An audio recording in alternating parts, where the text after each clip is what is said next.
حضرت علی نے فرمایا تم اچھا کرو اور زمانہ تم کو برا سمجھے یہ تمہارے حق میں بہتر ہے بجائے اس کے کہ تم برا کرو اور زمانہ تم کو اچھا سمجھے۔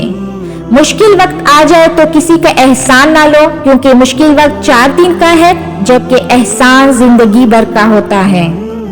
5 جگہوں پر یہ 5 چیزوں کی حفاظت کرے، محفل میں زبان کی، بازار میں آنکھ کی، نماز میں دل کی، دسترخوان پر پیٹ کی اور نگاہ میں حیا کی۔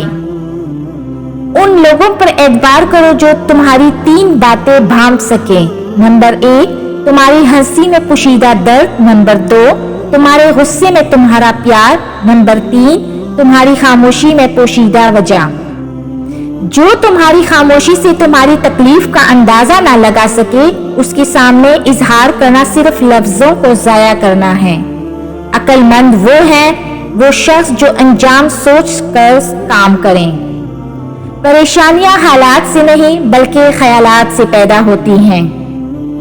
تنہائی میں گناہوں سے بچو کیونکہ اس کا گواہ خود اللہ تعالیٰ ہے۔ 3 چیزیں انسان کو اللہ سے دور کرتی ہیں: اپنے اعمال کو زیادہ سمجھنا، اپنے گناہوں کو بھول جانا اور اپنے آپ کو سب سے بہتر سمجھنا۔ 3 رشتے بے نقاب ہو جاتے ہیں: بڑھاپے میں اولاد، مصیبت میں دوست اور غربت میں بیوی۔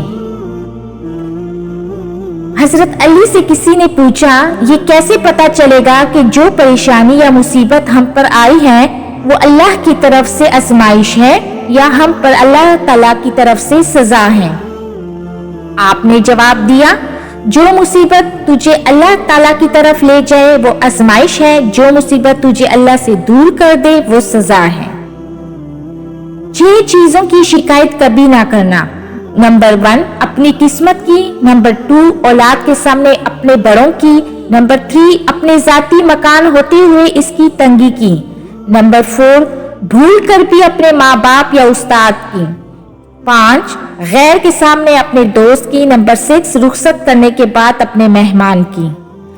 زندگی جب رلائے تو سمجھ لینا گناہ معاف ہو گئے اور زندگی جب ہنسائے تو سمجھ لینا دعا قبول ہو گئی ہے۔